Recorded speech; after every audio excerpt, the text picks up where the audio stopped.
Good morning प्यारे बच्चों। Chapter number 17 इस वीडियो में हम लोग देखने वाले हैं, जो कि आप लोगों का एसएससी में इकोनॉमिक्स का पोर्शन है। तो चैप्टर का नाम क्या है? Understanding development. यानी कि डेवलपमेंट क्या है, इसको हम लोग समझते हैं। डेवलपमेंट यानी कि हम लोग हिंदी में बोल देते हैं विकास, है ना, कि हमारे देश का विकास क्या है, कैसे होता है विकास। तो डेवलपमेंट को किस तरीके से समझा जाए, क्या सभी के लिए डेवलपमेंट एक जैसा होता है या अलग अलग होते हैं। तो यही बेसिक जो बातें हैं इसको हम लोग देखने वाले हैं, और ये भी जानेंगे कि किसी देश का डेवलपमेंट कैसे मेज़र किया जाता है। अगर किसी देश के कंट्री या कोई भी कंट्री डेवलप है, कितना डेवलप्ड है, वहाँ पर कितना डेवलपमेंट हो रहा है, उसको हम लोग कैसे देखते हैं, ये सब हम लोग इस चैप्टर में देखने वाले हैं। तो जैसे हम लोग देखते हैं कि अगर डेवलपमेंट या विकास के बारे में हम लोग सुनते हैं, तो सबसे पहले जो सभी के लिए जो कॉमन होता है, तो हमारे माइंड में एक क्या थॉट आता है कि सबके पास में क्या होना चाहिए? प्रॉपर ड्रिंकिंग वाटर होना चाहिए, अच्छा हेल्थ फैसिलिटी होना चाहिए, हॉस्पिटल वगैरह होना चाहिए, अच्छे स्कूल और कॉलेजेस होने चाहिए जिसमें हमको क्वालिटी एजुकेशन मिल सके, बिल्डिंग्स वगैरह अच्छे से होने चाहिए, रोड वगैरह होना चाहिए, है ना, सभी के पास में बिजली होना चाहिए, सैनिटेशन फैसिलिटी होना चाहिए, मतलब जो टॉयलेट वगैरह की व्यवस्था है। फिर जो पब्लिक डिस्ट्रीब्यूशन सिस्टम होना चाहिए, मतलब खाने वगैरह के लिए जो मिलता है राशन की दुकान में, है ना। तो ये जो कुछ बेसिक फैसिलिटीज़ हैं, बेसिक नेसेसिटीज़ हैं, ये सब चीज़ कितने अच्छे तरीके से किसी देश में है ना, उसी को हम लोग वहाँ पर क्या बोलते हैं? डेवलपमेंट। डेवलपमेंट हो रहा है। या फिर जैसे हम लोग बोलते हैं कि जो नेता हैं, है ना, पॉलिटिशियन हैं, उन लोग वादे करते हैं कि हम आपको ये फैसिलिटी देंगे, अच्छा एजुकेशन देंगे, अच्छा हेल्थ देंगे, ये सब चीज़ लाएंगे। तो वो हमारे देश के विकास के लिए बात करते हैं, ऐसा हम लोग समझते हैं। तो ये तो क्या हो गया, सभी के लिए कॉमन जो है, ये कॉमन पॉइंट्स है जो हर एक किसी के बेसिक नेसेसिटीज़ हैं, है ना। लेकिन क्या होता है, अच्छा, इसी को देखते हुए हम लोग अलग अलग कंट्रीज को कैटेगराइज भी कर देते हैं कि जैसे कोई डेवलप्ड कंट्रीज हैं, है ना। डेवलप्ड कंट्रीज है मतलब वहाँ पर डेवलपमेंट अच्छे तरीके से हो रखा है, अमेरिका हो गया और यूरोप के बहुत सारे ऐसे कंट्रीज। फिर कुछ हम लोग मानते हैं डेवलपिंग कंट्रीज हो गए, है ना। डेवलपिंग मतलब अभी जो कंट्री क्या कर रहे हैं, डेवलप कर रहे हैं धीरे धीरे, अभी में मतलब वहाँ पर ये जो पूरे फैसिलिटीज़ हैं वो अच्छे से तरीके से आए नहीं हैं, धीरे धीरे आ रहे हैं। फिर एक कुछ होते हैं अंडर डेवलप्ड या अनडेवलप्ड, है ना। अनडेवलप्ड मतलब यहाँ पर जो बेसिक जो फैसिलिटीज़ हैं वो भी यहाँ पर अच्छे तरीके से नहीं है, जैसे अफ्रीका वगैरह के हम लोग कंट्रीज में देख सकते हैं।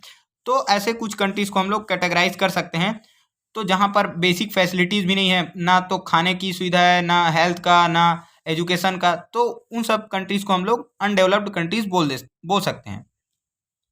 फिर अभी जो बता रहे थे कि डेवलपमेंट हर एक पर्सन टू पर्सन भी वेरी करता है। जैसे कि जो डेली वेज लेबर है, जो रोज कमाने और खाने वाला जो मजदूर है, उनके लिए क्या डेवलपमेंट हो सकता है कि उसको पूरे साल भर अच्छा काम मिलना चाहिए और अच्छा मजदूरी मिलना चाहिए, वेज मिलना चाहिए। तो ये इसके हिसाब से डेवलपमेंट हो सकता है।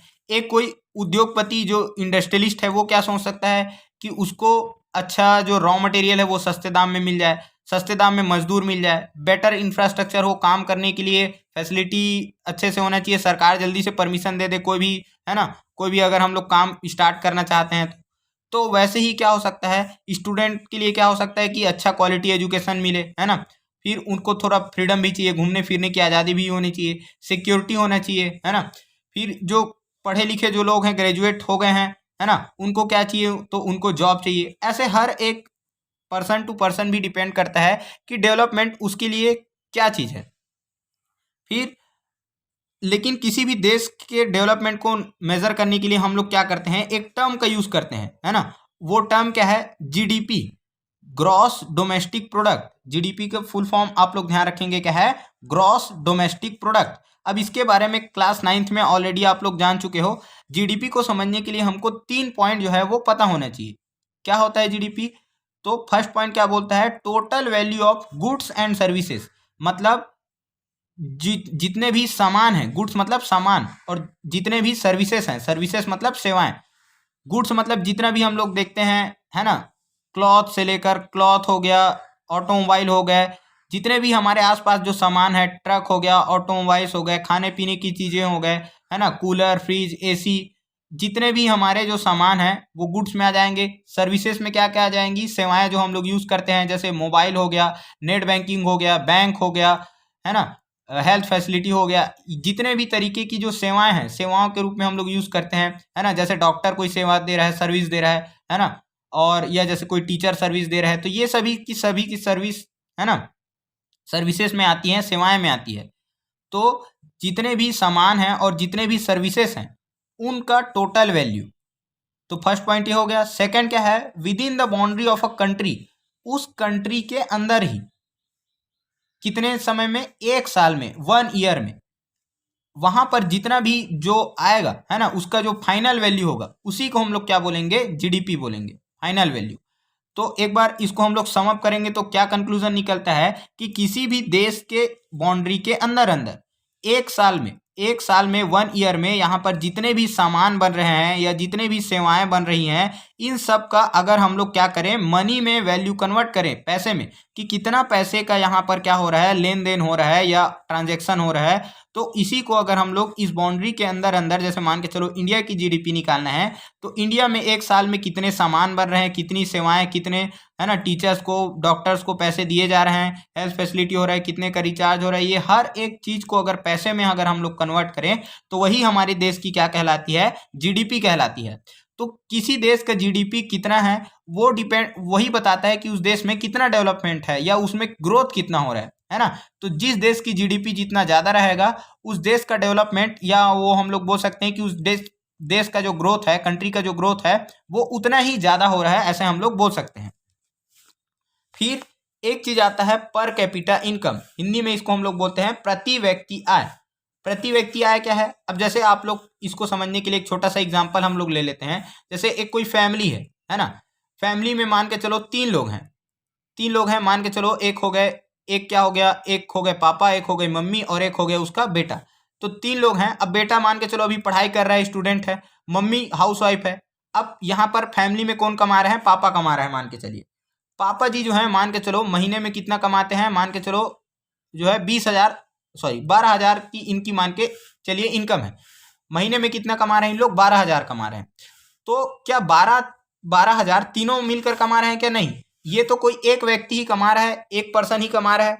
लेकिन अगर हम लोग बात करें कि प्रति व्यक्ति आय, यानी कि पर कैपिटा इनकम, एक एक आदमी कितना कमा रहा है, तो फैमिली में कितने मेंबर हैं, 3 मेंबर, तो 3 से डिवाइड कर देंगे तो कितना आ जाएगा, यहाँ पर 4,000 आ जाएगा, 4,000। तो इसी को हम लोग क्या बोलते हैं, प्रति व्यक्ति आय। मतलब एक आदमी जो है वो 4,000 कमा रहा है, जबकि एक्चुअल में तीनों के तीनों नहीं कमा रहे हैं, तीनों के तीनों अर्न नहीं कर रहे हैं। लेकिन फिर भी क्या होता है, ऐसा हम लोग पर कैपिटा इनकम ऐसे ही निकाला जाता है। पर कैपिटा इनकम निकालने के लिए जितने मेंबर्स होते हैं उससे डिवाइड कर दीजिए। तो अगर हमको किसी देश का पर कैपिटा इनकम निकालना है तो क्या करेंगे, तो टोटल हमारे देश की कमाई कितनी है, तो अभी बताए जीडीपी जो है हमारे देश की टोटल कमाई है, मतलब टोटल कितना पैसा है, वैल्यू कितना है सर्विसेज और गुड्स का। तो अगर हमारे देश की जीडीपी को हम लोग क्या कर दें, हमारे टोटल पॉपुलेशन से, कि इंडिया में कितनी पॉपुलेशन है ना, पॉपुलेशन ऑफ इंडिया या पॉपुलेशन ऑफ अ कंट्री, उससे डिवाइड कर देंगे तो उस देश की या हमारे देश की क्या निकाल आती है, पर कैपिटा इनकम। तो पर कैपिटा इनकम क्या है, कैसे निकालते हैं, तो टोटल जो आउटपुट है, मतलब टोटल जो जीडीपी है, उसको हम लोग टोटल पॉपुलेशन से डिवाइड कर देंगे तो वही क्या निकल कर आता है, हमारा पर कैपिटा इनकम निकल कर आ जाता है, प्रति व्यक्ति आय। अब हम लोग देखते हैं कि किसी देश के डेवलपमेंट को नापने के लिए या उसको मेजर करने के लिए कि वो देश कितना डेवलप कर रहा है ना, तो उसको कैसे मेजर किया जाता है, कैसे नापा जाता है। तो इसके लिए क्या होता है, एक रिपोर्ट पब्लिश की जाती है। रिपोर्ट मतलब जैसे आप लोग न्यूज़पेपर वगैरह में देखते हैं तो कुछ रिपोर्ट वगैरह आता है, कुछ न्यूज़ आते हैं, वैसे ही क्या होता है, कुछ मैगजीन या जर्नल में ह्यूमन डेवलपमेंट रिपोर्ट पब्लिश किया जाता है।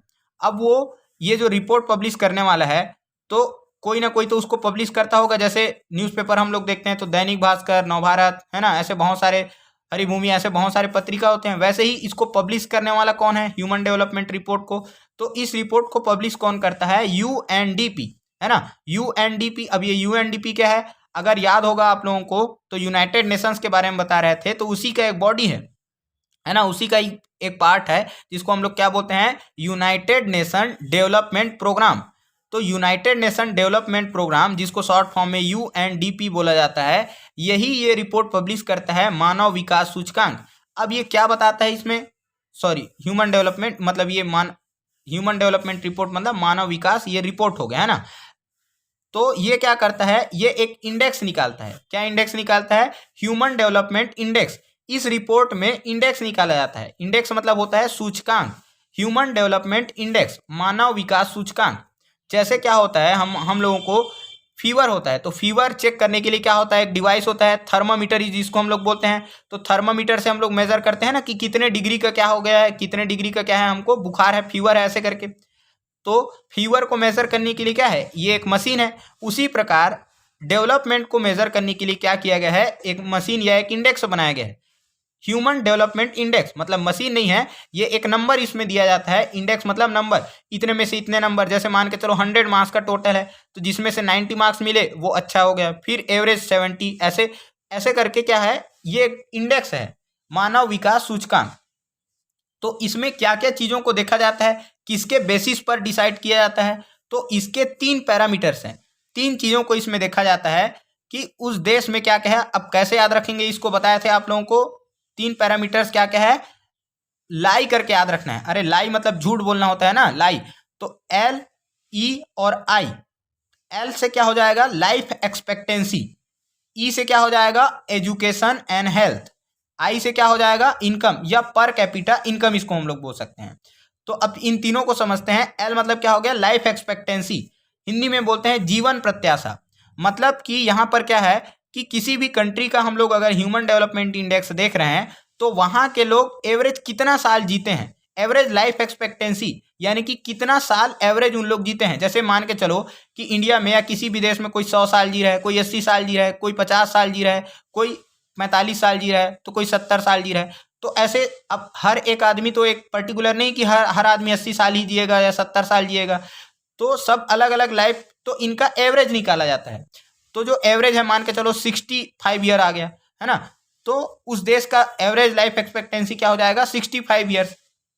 तो यही क्या होता है, लाइफ एक्सपेक्टेंसी मतलब सभी लोगों का अगर एवरेज निकाला जाए तो लोग कितने साल एवरेज जी रहे हैं उस देश में। फिर आता है second point, education and health. मतलब उस देश में एजुकेशन का क्या स्तर है ना, कितने अच्छे स्कूल्स हैं वहाँ पर, कितने अच्छा वहाँ पर पढ़ाई होता है ना, टीचर्स कैसे हैं वहाँ पर, कैसे वहाँ का एजुकेशन सिस्टम है। फिर हेल्थ हो गया, हेल्थ फैसिलिटीज़ कैसे हैं वहाँ पर, हॉस्पिटल्स कैसे हैं, डॉक्टर्स कैसे हैं, उनका इलाज अच्छे से हो पाता है कि नहीं हो पाता है, मेडिसिन वगैरह उनको मिलता है कि नहीं मिलता है। ये सब चीज़ों को हम लोग क्या करते हैं, एजुकेशन एंड हेल्थ में काउंट करते हैं।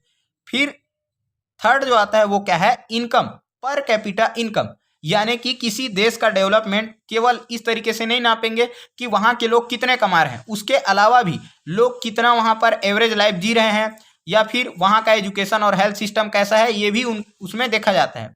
तो लास्ट क्या आ जाता है, पर कैपिटा इनकम। अभी बताया पर कैपिटा इनकम कितना होता है, प्रति व्यक्ति आय, कि उस देश में क्या हो रहा है, हर एक आदमी कितना कमा रहा है। अब हर एक आदमी तो काम नहीं करता है, कुछ लोग बेरोजगार भी हैं, तो कुछ लोग जो हैं वो बहुत ज़्यादा पैसे कमा रहे हैं। तो बताया अभी कि जीडीपी को जो है टोटल क्या कर दें हम लोग, पॉपुलेशन से डिवाइड कर दें, तो क्या निकल आता है, पर कैपिटा इनकम निकल आता है।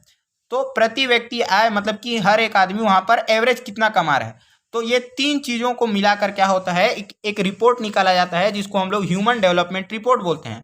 ये सबसे इंपॉर्टेंट टॉपिक है इस चैप्टर का, तो इसको आप लोग अच्छे से ध्यान रखिएगा। ह्यूमन डेवलपमेंट इंडेक्स कौन पब्लिश करता है, तो यूनाइटेड नेशन डेवलपमेंट प्रोग्राम। अब कुछ 1-2 पॉइंट और है जिसको आप लोगों को पता होना चाहिए। क्या है, माल न्यूट्रिशन। माल न्यूट्रिशन मतलब क्या होता है, कुपोषण। आप लोग जानते हैं कि हम लोग जो भी फूड इंटेक करते हैं, जो खाना लेते हैं, उसमें क्या रहता है, उसमें कार्बोहाइड्रेट रहता है, प्रोटीन रहता है, फैट रहता है, विटामिन्स रहते हैं, तो ये सब चीज़ होते हैं। तो अगर कोई ऐसा खाना ले रहा है, ऐसा कोई बच्चा है जिसके खाने में ये सब चीज़ की कमी हो जाती है, न्यूट्रिशन की कमी हो जाती है ना, उसी को बोलते हैं माल न्यूट्रिशन, कुपोषण। आप लोग देखते होंगे कई कई फोटो में या ऐसा दिखाया रहता है कि कुछ कुछ बच्चे बहुत ज़्यादा पतले हैं, कमज़ोर हैं, है ना। तो ये क्यों होता है, क्योंकि उनको सही से फूड में क्या नहीं मिल पा रहा है, न्यूट्रिशन नहीं मिल पा रहा है। तो इसके कारण उनको कुपोषित घोषित कर दिया जाता है, कुपोषण घोषित कर दिया जाता है। अब इसी माल न्यूट्रिशन को रोकने के लिए आंगनवाड़ी है, हमारे आंगनवाड़ी जो आप लोग देखते होंगे, तो बच्चों को आंगनवाड़ी में बहुत सारे, और जो मदर रहते हैं, है ना, मदर और जो चाइल्ड है, बच्चे जो हो गए 2-3 साल तक के बच्चे जो हैं, उनको क्या होता है, उनके केयर करने के लिए बहुत सारे यहाँ पर आयरन की गोली, है ना, तो उनको दलिया हो गया या बहुत सारे ऐसे न्यूट्रिशियस फूड दिए जाते हैं जिससे उनका अच्छे से विकास हो, डेवलपमेंट हो और वो माल न्यूट्रिशन यानी कि कुपोषण का शिकार ना बने, ऐसा करके। वैसे ही इसको देखते हुए सरकार ने क्या किया है, पीडीएस भी स्टार्ट किया था। पीडीएस मतलब कि क्या है, पब्लिक डिस्ट्रीब्यूशन सिस्टम, है ना, पब्लिक डिस्ट्रीब्यूशन सिस्टम। अब ये पब्लिक डिस्ट्रीब्यूशन सिस्टम क्या है, पब्लिक डिस्ट्रीब्यूशन सिस्टम किसको बोलते हैं हम लोग, जो राशन की दुकान है ना, जो सस्ते दामों पर क्या होता है, 2 रुपए किलो चावल, है ना, या दाल हो गया या उसमें शुगर हो गया, जो सस्ते दामों पर मिलता है, जो बीपीएल परिवार हैं, है ना, बिलो पॉवर्टी लाइन, गरीबी रेखा के नीचे, उनको जो है दिया जाता है। तो सरकार की इसी योजना को हम लोग क्या बोलते हैं, पब्लिक डिस्ट्रीब्यूशन सिस्टम, जिसमें राशन की दुकान में ये सब दिया जाता है। फिर मिड डे मील योजना के बारे में आप लोग जानते हो, जो गवर्नमेंट स्कूल्स हैं, है ना, गवर्नमेंट स्कूल में सरकार क्या करती है, एक टाइम का उनको भोजन का मील प्रोवाइड करती है। मील मतलब हिंदी में बोलते हैं मिड डे मील, मतलब कि मिड डे मतलब कि डे के मिड में, मध्याह्न भोजन योजना हिंदी में इसको बोलते हैं। तो एक टाइम का उनको जो खाना दिया जाता है उसमें भी उनको क्या होता है, बहुत सारे अलग अलग एग हो गया, है ना, या कुछ फ्रूट्स हो गए, ऐसे और भी बहुत सारी चीज़ जो खाना है उसमें इंक्लूड करके दिया जाता है, ताकि जो लोग हैं उनको, यानी कि जो बच्चे हैं उनको प्रॉपर न्यूट्रिशन मिल पाए। फिर एक जो इम्पोर्टेंट और जो यहाँ पर है आप लोगों का पॉइंट जो है ना, यह जो टर्म है जिसको आप लोग को समझना है, इन्फेंट मोर्टेलिटी रेट। इन्फेंट मतलब होता है शिशु, नवजात शिशु, है ना। फिर उसके बाद मोर्टेलिटी, मोर्टेलिटी मतलब मृत्यु, रेट मतलब क्या है, दर, मतलब कि क्या होता है, जैसे जितने बच्चे जन्म लेते हैं उसमें से क्या होता है, कुछ लोगों का डेथ हो जाता है, बहुत सारे कारण से होते हैं, है ना, है ना, हो सकता है कि डिलीवरी के टाइम में कुछ प्रॉब्लम्स क्रिएट हो, या जो बच्चा जो जन्म लिया है उसको प्रॉपर न्यूट्रिशन ना मिल पाए, या मदर का भी डेथ हो जाता है तो उसको प्रॉपर मिल्क वगैरह नहीं मिल पाता है। तो इन्फेंट मोर्टेलिटी रेट क्या है कि अगर 1000 बच्चों का जन्म होता है ना, 1000 जो बच्चे हैं, चाइल्ड है, इनका क्या होता है, बर्थ होता है, तो उसमें से कितने लोगों की मृत्यु हो जाती है। जैसे मान के चलो, अगर 1000 में से 100 जो बच्चे हैं उनका डेथ हो जाता है, तो हम लोग क्या बोलेंगे, इन्फेंट मोर्टेलिटी रेट क्या है, 100 है। अगर 80 लोग मर जा रहे हैं 1000 में से, तो उसको हम लोग बोलेंगे कि इन्फेंट मोर्टेलिटी रेट क्या है, 80 है। तो इसी को हम लोग क्या बोलते हैं, इन्फेंट मोर्टेलिटी रेट, शिशु मृत्यु दर, हिंदी में इसको बोलते हैं शिशु मृत्यु दर। मतलब 1000 बच्चों का अगर जन्म हो रहा है तो उसमें से कितने बच्चे मर जा रहे हैं, डेथ हो जा रहे हैं कितने बच्चों का, इसी को हम लोग बोलते हैं इन्फेंट मोर्टेलिटी रेट। सिमिलरली एक ऐसा भी होता है mother mortality rate, mothers mortality, mortality मतलब डेथ, मोर्टेलिटी रेट। तो कितने जो माताएं हैं जो जन्म देते हैं बच्चों को और जन्म देते समय उनकी मृत्यु हो जाती है, तो मदर्स मोर्टेलिटी रेट तो 1 लाख में काउंट किया जाता है। मतलब 1 लाख अगर माताएं बच्चों को जन्म दे रही है तो उसमें जन्म देते समय या जन्म के तुरंत बाद ही कितने माताओं का, कितने मदर्स का डेथ हो जाता है, इसको हम लोग बोलते हैं मदर्स मोर्टेलिटी रेट। तो ये नंबर आप लोगों को ध्यान रखना है, इन्फेंट मोर्टेलिटी रेट कितने में काउंट किया जाता है, 1000 में काउंट किया जाता है, यानी कि 1000 में। लेकिन मदर्स मोर्टेलिटी रेट जो है वो 1 लाख में, 1 लाख में काउंट किया जाता है। ठीक है, तो ये यहाँ पर आप लोगों का एक छोटा सा चैप्टर था इकोनॉमिक्स का। इकोनॉमिक्स के चैप्टर छोटे छोटे हैं, तो आप लोग इसको अच्छे से जो इंपॉर्टेंट पॉइंट बताए हैं उसको ध्यान रखिएगा। जय हिंद।